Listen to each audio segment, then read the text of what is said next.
You are watching Live OK Television. Life okay समाचारको साथमा Balvatika school Pepsicola learning made simple Jiva life to your style wellness mall natural way to improve your health. नमस्कार, life OK समाचारमा स्वागत छ। सुरुमा मुख्य समाचार। थप 4107 जनामा कोरोना संक्रमण पुष्टि। दार्चुला घटनामा भारतले सार्वजनिक रूपमा क्षमा याचना माग्नुपर्ने माग। कोरोनाबाट प्रभावित क्षेत्र तथा व्यवसायलाई दिएको सहुलियतलाई निरन्तरता।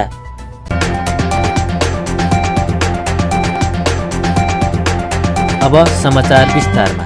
नेपालमा बुधबार थप 4107 जनामा कोरोना संक्रमण पुष्टि भएको छ। देशभर गरिएको 11354 पीसीआर परीक्षणका क्रममा 2975 र 4944 एन्टिजेन परीक्षणका क्रममा 1132 जनामा कोरोना पुष्टि भएको स्वास्थ्य मन्त्रालयले जनाएको छ। यो सँगै नेपालमा कोरोना संक्रमितको संख्या 7,69,927 पुगेको छ। त्यस्तै कोरोनाका कारण थप 35 जनाको मृत्यु भएको छ। हालसम्म नेपालमा 9,957 जनाले कोरोनाका कारण ज्यान गुमाएका छन्। त्यस्तै थप 1,535 संक्रमित निको हुँदा हालसम्म नेपालमा 6,61,651 जना कोरोना मुक्त भएका छन्। हाल नेपालमा 33,262 सक्रिय संक्रमित आइसोलेसन र 378 जना क्वारेन्टाइनमा छन्। नेकपा माओवादी केन्द्रका नेता एवं राष्ट्रिय सभा सदस्य नारायण काजी श्रेष्ठले दार्चुला घटनामा भारतले सार्वजनिक रूपमा क्षमा याचना माग्नुपर्नेमा माग गर्नुभएको छ।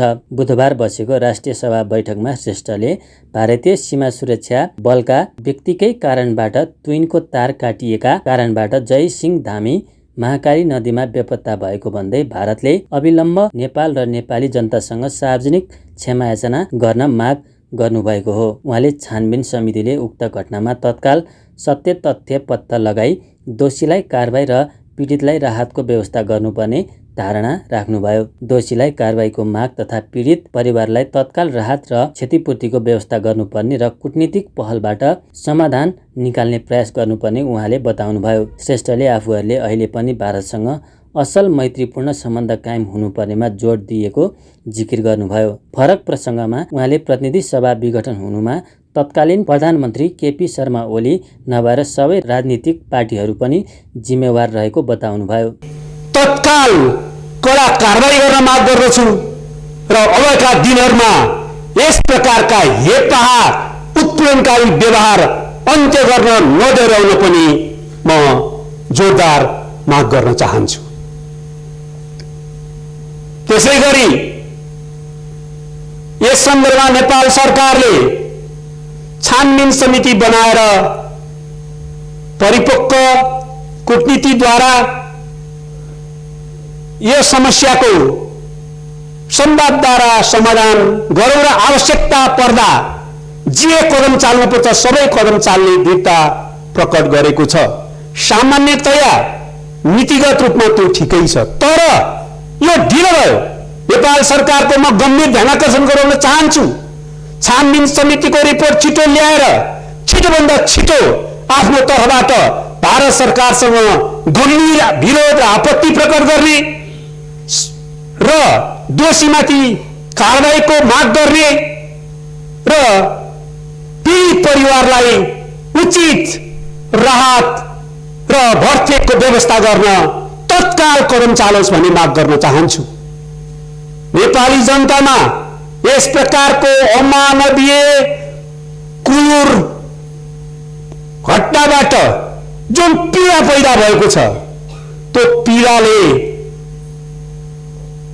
देशभक्तिको बाँध मानवता विरोधी कार्यको विरुद्ध उर्लिएको भावनाले त्यो बाँध भत्काएर आफै प्रतिवाद र प्रतिकारमा आउने स्थिति उत्पन्न गर्ने कार्य कुनै पनि हालतमा उपयुक्त हुँदैन। यस सन्दर्भमा नेपाल सरकारले तत्काल कदम चालोस् भन्ने म विशेष अनुरोध गर्न चाहन्छु। हामी भारतसँग असल मैत्रीपूर्ण सम्बन्ध कायम गर्न चाहन्छौँ। हामी नेपाल र भारत बीचमा भएका सबै समस्याहरू पारस्परिक वार्ता र संवादको माध्यमबाट कूटनीतिक ढङ्गबाट सकारात्मक समाधान गरौँ भन्ने पक्षमा छौँ। भारत सरकारले छिटोभन्दा छिटो यसबारेमा आफ्नै पहल कदममा पनि क्षमायाचना गर्ने, दोषीमाथि कडा कारबाही गर्ने र अब आइन्दा यस प्रकारको गल्ती दोहोऱ्याइने छैन भनेर प्रतिबद्धता व्यक्त गर्ने काम गरोस् भन्ने म अनुरोध गर्न चाहन्छु। र म भन्न चाहन्छु, यो देशका निम्ति, यो देशको जनताका निम्ति शहीदहरूलाई केन्द्रमा राखेर, पुर्खाहरूलाई केन्द्रमा राखेर आफ्नो जिम्मेवारी सोचौँ र संविधान र लोकतन्त्रको रक्षाका पक्षमा र सामाजिक आर्थिक रूपान्तरणका पक्षमा आफ्ना गल्ती कमजोरीहरूप्रति सचेत हुँदै र त्यसप्रति हामीले आत्मसमीक्षा गर्दै अगाडि बढ्न पनि म सबैलाई अपिल गर्न चाहन्छु।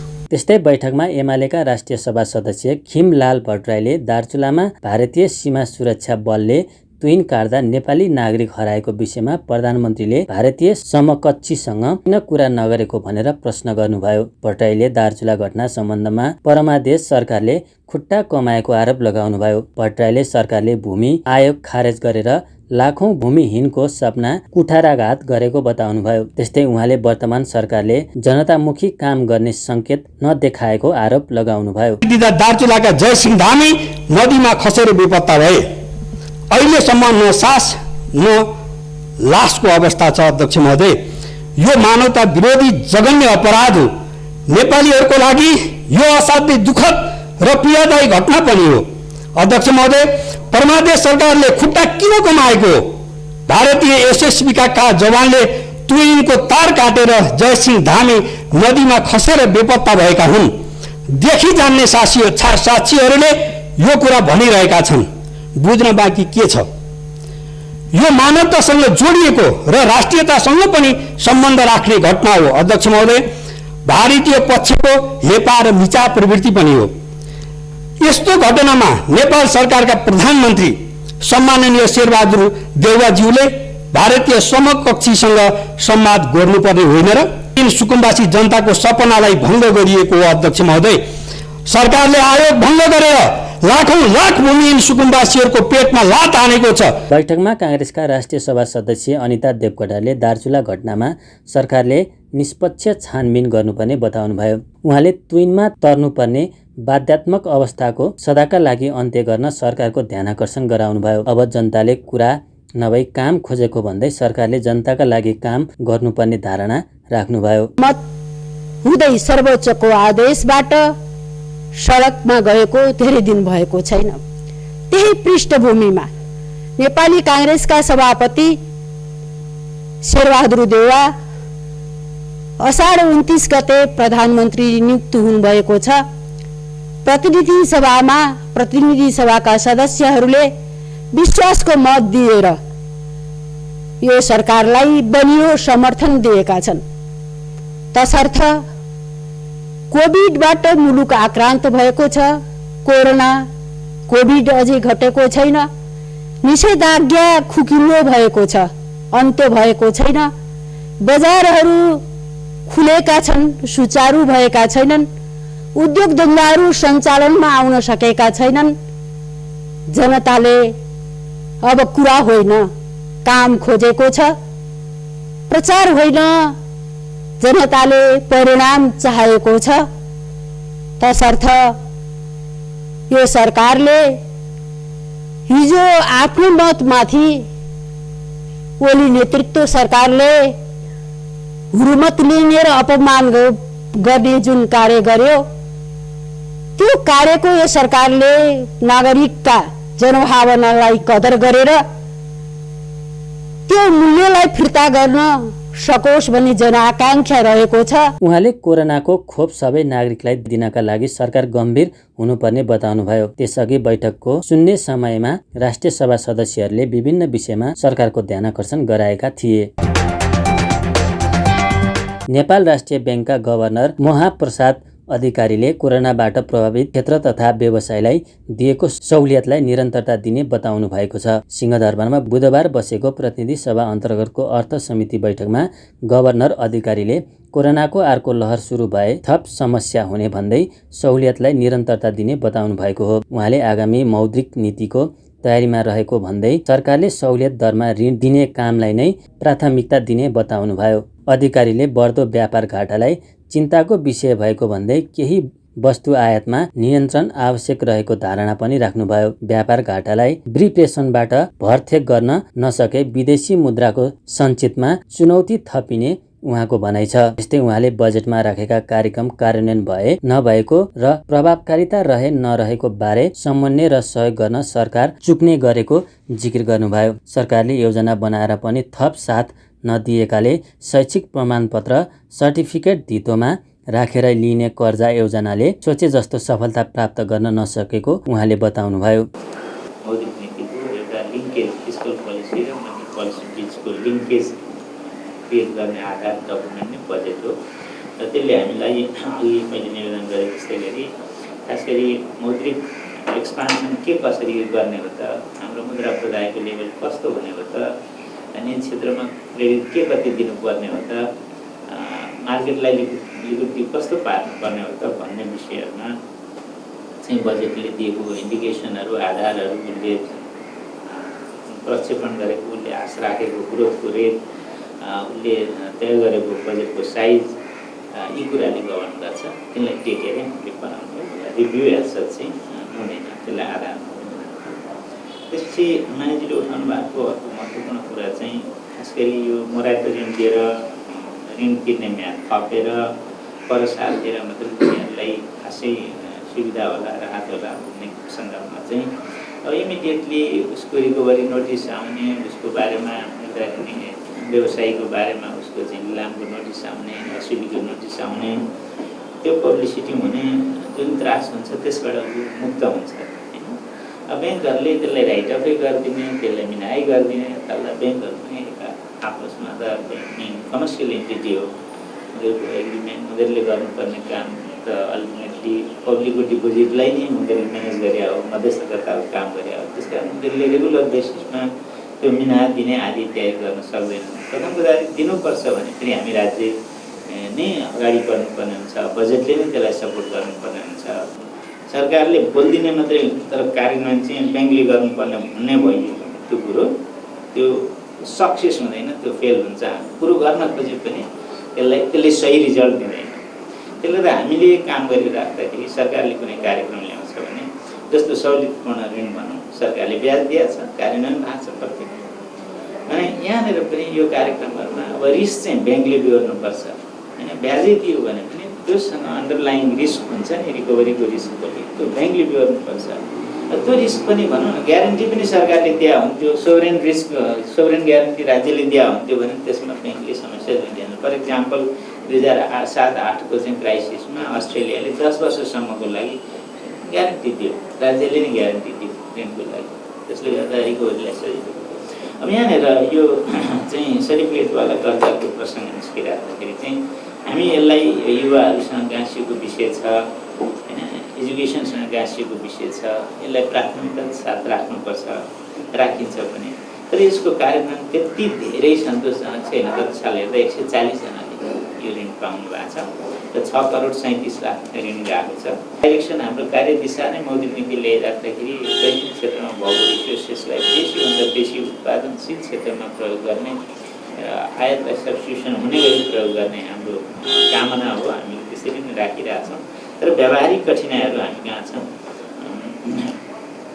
र समग्रमा बिओपीलाई हामी निश्चय ख्याल गर्नेछौँ। र मान्य मन्त्रीले भन्दा जस्तै भ्याक्सिन चाहिँ एउटा मेन सोल्युसन हो। हामीले पनि भोलिको दिनमा रिकभरीलाई आश गरिरहेको भनेको यो नीतिहरू सँगसँगै चाहिँ भ्याक्सिनेसन प्रक्रिया व्यापक रूपमा भइराख्दाखेरि बिजनेस पिपल सबैको एउटा कन्फिडेन्स लेभल चाहिँ बढ्छ, आत्मबल बढ्छ र आफ्नो बिजनेसमा चाहिँ सक्रिय हुनुहुन्छ भन्ने आशा हामीले पनि राखेका छौँ। त्यसपछि मान्य यादवजीले राख्नुभएको विषय पनि महत्त्वपूर्ण छ। कतिपय विषयहरू जस्तो लिलामीको नोटिस, रिकभरीको नोटिस, लिलामीको सूचनाका सन्दर्भमा हामीले केही सर्कुलरै निकाल्नु पर्यो बिचमा, त्यस्ता कुराहरू आइरहेको कारणले अहिले पनि ती सर्कुलर भ्यालिड छ। निषेधाज्ञाको अवधिभर कुनै किसिमको लिलामीको नोटिस निकाल्न नपाउने, रिकभरीको चाहिँ नोटिस निकाल्न नपाउने विषय अहिले पनि छ। कतिपय निस्किरहेका विषय चाहिँ 2076 पुसभन्दा अगाडि नै आउटस्ट्यान्डिङ रहेका कुराहरूलाई चाहिँ अब ब्याङ्कको पनि रेगुलर काम पनि रोक्नु पनि भएन, उनीहरूको क्रियान्वयन अघि भने जस्तै निस्किएको कर्जाको दर पनि त्यसै नै बढ्दै जान्छ, जसलाई ब्याङ्कले त्यो म्यानेजेबल छ, भोलि चाहिँ बिजनेस चल्न सक्ने स्थिति छ, त्यसलाई चल्न दिउँ नै भन्ने किसिमबाट हामीले गरिसकेका छौँ। र अप्ठ्यारो परेको बेलामा थप उनीहरूलाई असजिलो बनाएर उनीहरूको सम्पत्तिहरू कोल्याटरलहरू लिलाम गर्न हुँदैन भन्ने किसिमबाट हाम्रो नीतिहरू छ। त्यस्तै गभर्नर अधिकारीले लघु वित्तले 15% भन्दा ब्याज लिन नपाउने व्यवस्था गरेको भए पनि नाफा अस्वाभाविक देखिएको बताउनुभयो। बैठकमा समिति सदस्यहरूले साना तथा मझौला व्यवसायलाई सहुलियत दिनुपर्ने, कोरोनाले प्रभाव पारेका क्षेत्रलाई पुनरुत्थान गर्नुपर्ने लगायतका धारणा राखेका थिए। स्मार्ट चालक अनुमति पत्र छपाईमा भइरहेको ढिलाइप्रति छानबिन गरी आवश्यक कारबाही गर्न संसदीय समितिले सरकारलाई निर्देशन दिएको छ। सिंहदरबारमा बुधबार बसेको प्रतिनिधि सभा अन्तर्गतको विकास तथा प्रविधि समितिले स्मार्ट चालक अनुमति पत्र छपाई कार्य निकै ढिलो भएको भन्दै छानबिन गरी आवश्यक कारबाही गर्न सरकारलाई निर्देशन दिएको हो। त्यस्तै बैठकले सवारी चालक अनुमति पत्र सम्बन्धी अधिकार प्रदेश सरकारको भएकाले आवश्यक समन्वय गर्न भौतिक पूर्वाधार तथा यातायात मन्त्रालय र यातायात व्यवस्था विभागलाई निर्देशन दिएको छ। बैठकले 20 वर्षभन्दा पुराना सवारी साधन काठमाडौँ उपत्यकामा सञ्चालन गर्न नपाउने व्यवस्था रहेकोमा त्यसलाई पुनः विचार गर्न पनि भनिएको छ। सवारी दुर्घटना हुनुको सबैभन्दा प्रमुख कारण चालक भएको अध्ययनले देखाएको भन्दै अनुमति पत्रलाई थप व्यवस्थित बनाउन सरकार आफैले एउटा गुणस्तरीय तालिम केन्द्र सञ्चालन गर्न पनि भौतिक पूर्वाधार मन्त्रालयलाई निर्देशन दिएको समिति सभापति कल्याणी खड्काले जानकारी दिनुभयो। समितिलाई उपलब्ध गराउन समिति नेपाल सरकार भौतिक पूर्वाधार तथा यातायात मन्त्रालयलाई निर्देश गर्दछ। सवारी चालक अनुमति पत्र सम्बन्धी सम्पूर्ण व्यवस्था प्रदेश सरकारको अधिकार क्षेत्र अन्तर्गत पर्ने भएकोले सवारी चालक अनुमति पत्रलाई व्यवस्थित र एकरूपता कायम गर्न प्रदेश सरकारसँग प्रदेश सरकार र यस सम्बन्धमा तत्काल सम्बद्ध निकाय र यस सम्बन्धमा तत्काल आवश्यक समन्वय गर्न समिति नेपाल सरकार भौतिक पूर्वाधार तथा यातायात मन्त्रालयले निर्देश गर्दछ। 20 वर्षे सवारी साधन अहिले हाम्रो के छ भने 20 वर्षे सवारी साधन हटाउने भन्ने छ। तर अब त्यस्तो नभइकन 20 वर्षे सवारी साधन भन्दा पनि चलेका सार्वजनिक सवारी साधनहरू स्थापित गर्ने नेपाल सरकारको हालको व्यवस्था सवारी छानबिनबाट प्रशस्त गुनासो आइरहेको छ। यसर्थ यस्ता सवारी साधनका चलाउन यान्त्रिक परीक्षणबाटै उपयुक्त ठहरेमा अथवा यस्ता सवारी साधन चलाउन अनुमति दिने सम्बन्धमा पुनर्विचार गर्न समिति नेपाल सरकार भौतिक पूर्वाधार तथा यातायात मन्त्रालय निर्देशन गर्दछ। गुणस्तरीय नमुना तालिम केन्द्रको स्थापना नेपाल सरकार तथा निजी क्षेत्रबाट सञ्चालन गर्ने, यसको आवश्यक मापदण्ड तयार गरी सातवटै प्रदेशबाट लागू गर्ने आवश्यक समन्वयको भूमिका तयार गर्न समिति नेपाल सरकार भौतिक पूर्वाधार तथा यातायात मन्त्रालय र यातायात व्यवस्था विभागलाई निर्देशन गर्दछ। यातायात व्यवस्था विभागका महानिर्देशक नमराज घिमिरेले यातायात अनुगमनको व्यवस्थाका कारण समस्या भएको बताउनुभयो। उहाँले यातायात क्षेत्रको सुधारका लागि विभागले कार्डबाट भाडा तिर्ने लगायत विभिन्न नियम लागू गर्ने धारणा राख्नुभयो। अर्को एउटा ऐनमा व्यवस्था भएको कुरा हामीले प्रयोग गर्न नसकेका कारणले गर्दाखेरि हाम्रो सवारी अनुगमन एकदमै अस्तव्यस्त भएको छ। हामीले यो सवारी अनुगमन सम्बन्धी सम्पूर्ण काम ट्राफिक प्रहरीलाई जिम्मा लगाएका छौँ, तर हाम्रो ऐनमा चाहिँ यातायात निरीक्षक नियुक्ति गर्नुपर्छ र इन्डियामा यो सबैभन्दा सशक्त चाहिँ संयन्त्र हो। यातायात निरीक्षक चाहिँ सबैभन्दा सशक्त संयन्त्र हो इन्डियाको र त्यही अनुसार हामी पनि यातायात निरीक्षक नियुक्ति गर्नुपर्ने छ। अब यो विषयमा चाहिँ अलिकति नीतिगत स्पष्टता जरुरी छ। अब दीर्घकालमा त इन्डियाको अरू देशको जस्तो गर्ने हो भनेदेखि चाहिँ ट्राफिक प्रहरीलाई नै यातायात व्यवस्था विभाग अन्तर्गत राख्नुपर्छ। यो नत्र चाहिँ ट्राफिक प्रहरीसँगको चाहिँ यो झगडाले गर्दाखेरि यातायात व्यवस्थापन चाहिँ अलिकति कमजोर भइरहेको छ। अब यो क्यासलेस टिकेटिङ यो वर्ष हामीले कार्यक्रम राखेका छौँ। यो भने चाहिँ के हो भने मान्यज्यू, अब यहाँ काठमाडौँमा जति पनि अव्यवस्थापन भएको छ त्यो भाडा चाहिँ क्यासमा तिर्ने भयो। बैठकमा समिति सदस्यहरूले स्मार्ट चालक अनुमति पत्रलाई प्रभावकारी बनाउनु पर्ने बताएका थिए। इन्भोइस नम्बर प्लेट सुरु गर्दा सरकारले पहिले नै सबै पूर्वाधार तयार गर्नुपर्ने भए पनि त्यो नगरेको समिति सदस्यहरूको भनाइ छ। नागरिकता विधेयक चाँडो पारित गर्न माग गर्दै काठमाडौँको माइतीघरमा धरना दिएको छ।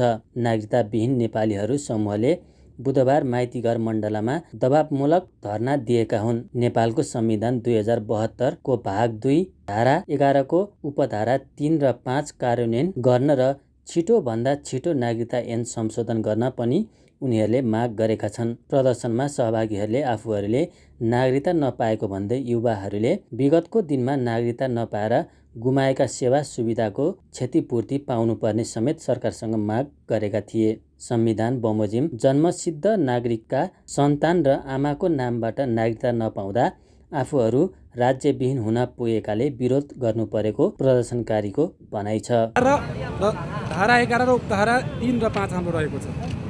हाम्रो माग त्यसमा चाहिँ विगतका दिनमा हामीले सरकारबाट जुन नागरिकता नपाएका सेवा सुविधाहरू हामी गुमाएको छौँ त्यसको समेत हामी क्षतिपूर्ति समेत हाम्रो माग रहेको छ।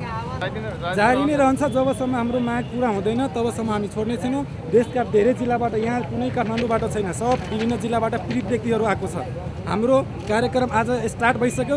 यहाँदेखि चाहिँ हाम्रो जबसम्म माग पुरा हुँदैन कन्टिन्यू हुनेछ। अरू के भन्नु, यही हो हाम्रो माग। विगतका वर्षौँदेखि 7-6 वर्षदेखि हामीलाई जुन पीडितमा राखेको छ, अब हामी कति दिनसम्म हामीलाई यसरी पीडितमा राख्ने हो? हाम्रो माग छिटोभन्दा छिटो पुरा गर्नै पर्छ। त्यही कारण हामी यहाँ आएको छौँ। हाम्रो माग जसरी नै पुरा गर्नै पर्छ। जुन कुनै इलिगल छैन, संविधान बमोजिम छन् र संविधान बमोजिम जुन चिज छन् त्यसलाई चाहिँ किन अहिलेसम्म कार्यान्वयन नगरेको हो? नेपालमा जन्मसिद्ध सन्तानको आधारमा नागरिकता नपाउनेको सङ्ख्या 6 लाख र आमाको नामबाट नागरिकता नपाउने 5,80,000 रहेको प्रदर्शनमा सहभागीहरूले बताएका छन्। सुनको भाउ घटेको छ भने चाँदीको भाउ बढेको छ। यस दिन सुनको भाउ तोलामा 300 रुपियाँले घटेको छ भने चाँदीको भाउ तोलामा 10 रुपियाँले बढेको हो। नेपाल सुनचाँदी व्यवसायी महासङ्घका अनुसार छापला सुनको भाउ प्रति तोला 92,000 रुपियाँ र तेजाबी सुनको लागि प्रति तोला 91,500 रुपियाँ तोकिएको छ। यस्तै चाँदीको भाउ भने बढेको छ। यस दिन चाँदी तोलामा 10 रुपियाँले बढेर प्रति तोला 1,285 रुपियाँमा कारोबार भइरहेको छ। सेयर बजार मापक नेप्से सूचकले दैनिक नयाँ रेकर्ड कायम गर्न थालेको छ। नेप्से सूचक 12.05 अङ्कले बढेर 3,123.15 बिन्दुमा पुगेको छ। यो नेप्सेले कायम गरेको हालसम्मकै उच्च बिन्दु हो। कारोबार रकम 15.5 अर्ब रुपियाँ भन्दा माथि पुगेको छ। यस दिन 15 अर्ब 59,57,94,271 रुपियाँ बराबरको 2,88,13,831 किता सेयर कारोबार भएको छ। अन्तर्राष्ट्रिय क्रिकेटबाट सन्यासको घोषणा गरेका राष्ट्रिय क्रिकेट टिमका पूर्व कप्तान पारस खड्काले आफू व्यवस्थापकको भूमिकामा नेपाली क्रिकेटमा काम गर्ने बताउनु भएको छ। बुधबार ललितपुरमा पत्रकार सम्मेलन गर्दै पारसले आफू क्रिकेटमा नटाडिने बताउँदै भूमिका मात्र बदल्ने बताउनुभयो। मङ्गलबार पारसले अन्तर्राष्ट्रिय क्रिकेट करियरबाट विश्राम लिने निर्णय गर्नुभएको थियो। पूर्व कप्तान पारसले 2 वर्ष अघि नै सन्यासको विषयमा सोचेको भए पनि टिमलाई सहयोग गर्न मात्र राष्ट्रिय टिममा बसेको उल्लेख गर्नुभयो। त्यस्तै पारसले कप्तान र खेलाडीको रूपमा आफूले गर्न सकेको योगदान राष्ट्रिय टिमबाट पुरा गरेको जिकिर गर्नुभयो। पारसले आफूले क्रिकेटरको रूपमा हासिल गरेको ठूलो सफलता दर्शकको माया र इज्जत नै भएकाले नेपाली क्रिकेटलाई माथि पुर्याउनु आफू कर्तव्य भएको बताउनुभयो। क्रिकेट क्षेत्रको सुधारका लागि ज्ञानदेखि लिएर सरकारको पनि साथको आवश्यकता पर्ने उहाँले बताउनुभयो। जुन प्रोभिजन छ प्लस अहिले त अब धेरै अपर्च्युनिटिजहरू छ। एज अ पास्ट क्रिकेटर भनौँ न, कमेन्ट्री हुन सक्ला, संसारभरि धेरै लिगहरू छन्, बढी कोचिङको अपर्च्युनिटिजहरू हुनसक्छ। त्यसले गर्दा अब मेरो भूमिका भनेको क्रिकेट खेलमा जसरी पनि हुनेछ। भोलि गएर एज एन एडमिनिस्ट्रेटर हुनसक्छ। अब कोचिङ इज समथिङ वेयर भनौँ न, अब क्रिकेट यति वर्ष खेलेको भएर चाहिँ कोचिङ गर्न सकिन्छ। बट कोचिङ गर्नको लागि पनि लेभल 1 लेभल 2 भन्ने जुन क्वालिफिकेसन प्रोसेसहरू छ त्यो पनि सिक्नुपर्ने एकदम जरुरी छ। त्यसले गर्दा एउटा राम्रो खेलाडी भयो भने राम्रो व्यवस्थापक हुन्छ भन्ने ग्यारेन्टी चाहिँ छैन र काम गर्नु पर्यो। त्यो काम गर्दै जाँदा भनौँ न, मेरो इच्छा भनेकै नेपालमा चारैतिर क्रिकेट फैलियोस्। स्कुल, कलेज, जुन हाम्रो जिल्ला प्रदेशको जुन हाम्रो विभिन्न तहहरू छ त्यो तहहरूमा चाहिँ क्रिकेट एकदम रेगुलर तरिकाले एकदम व्यापक रूपमा क्रिकेट खेल प्रतियोगिताहरू होस् भन्ने मेरो चाहना हो। र त्यो प्रतियोगिताहरू हुनको लागि म एज अ कोच हुनसक्छ, एज अ व्यवस्थापक हुनसक्छ, क्यानमा आएर हुनसक्छ। इनफ्याक्ट कति मान्छेहरू क्यानमै नभएर कति धेरै काम गरिरहेछन्। त्यसले गर्दा अब सोच हुनु पऱ्यो, क्रिकेटलाई राम्रो गर्छु भन्ने एउटा त्यो क्रिकेटमा के गर्छु भनेर सोच लिएर अगाडि बढ्ने मलाई लाग्छ। त्यो रोल्सहरू डिफ्रेन्ट हुनसक्छ आगामी दिनमा। अब अहिले भनौँ न एज अ फर्मर क्रिकेटर होइन, I am sure moving forward मलाई जुन अपर्च्युनिटिजहरू आउँछ त्यो अपर्च्युनिटी चाहिँ मैले कसरी लिने भन्ने कुरा हो। त्यो अपर्च्युनिटिजहरूलाई चाहिँ म सकेसम्म जसरी एज अ क्रिकेटर पुरा गरेँ, अर्को रोललाई उत्तिकै जिम्मेवारीपूर्वक आफ्नो भनौँ रेस्पोन्सिबिलिटी पुरा गर्न कोसिस गर्नेछु। किन भन्दा चुनावी प्रक्रियाबाट आउनुपर्ने जुन क्रिकेट सङ्घसम्मको बाटो छ त्यसमा जिल्लादेखि लिएर हजुरको प्रदेशदेखि लिएर भनौँ न केन्द्रसम्म आउनु पर्यो। र मैले फेरि भन्दैछु यो एउटा व्यक्ति भन्दा नि हामी बाहिर उठेर अगाडि बढ्नु पर्यो। Paras Khadka as a cricketer उहाँले आफ्नो जिम्मेवारी पुरा गर्न कोसिस गर्नुभएको हो र क्रिकेटसँग कुनै न कुनै रूपले आफूले भनौँ न मैले प्रस्तुत गर्न कोसिस गर्ने हो। र मेरो जिम्मेवारी भनेको आगामी दिनमा क्रिकेटलाई कसरी राम्रो गर्ने भनेर आइडिया दिन सक्छु या कुनै रोलमा आउन सक्छु। मैले भने क्रिकेट सँगै मात्र अल्टिमेटम होइन, किन भन्दा अब सङ्घ मात्र आउनै पर्छ, सङ्घमा आएर मात्र के गर्ने भन्दाखेरि त्यसको म मात्र आएर हुँदैन। मैले बारम्बार भनिसकेँ it has to be a team effort.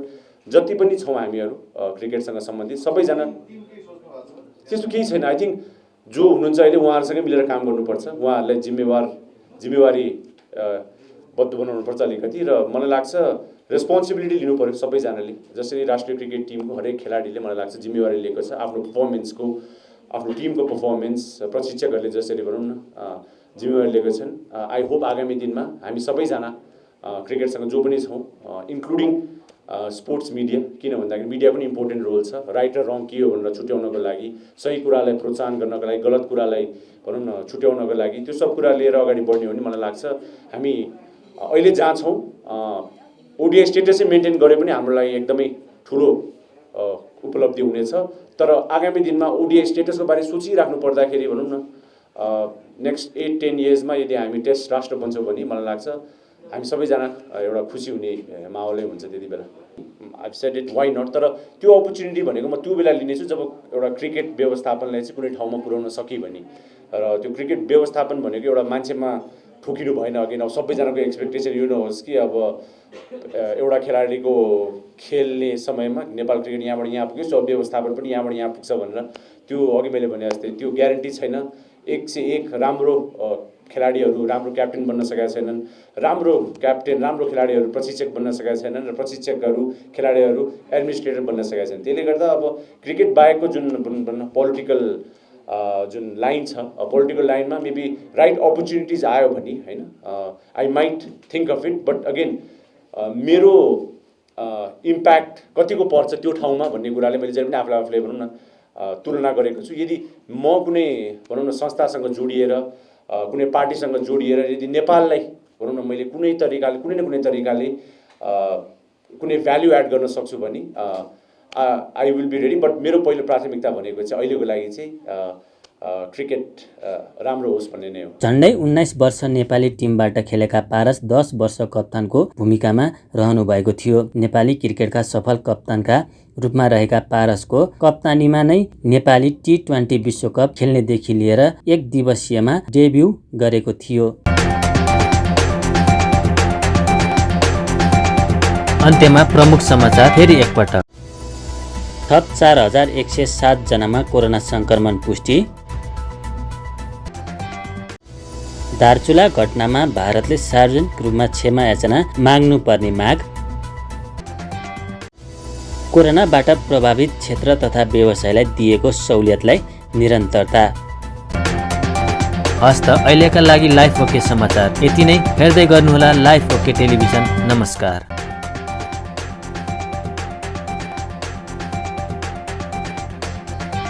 Life okay समाचारको साथमा Balvatika school Pepsicola learning made simple. Jiva a life to your style. Wellness Mall, a natural way to improve your health.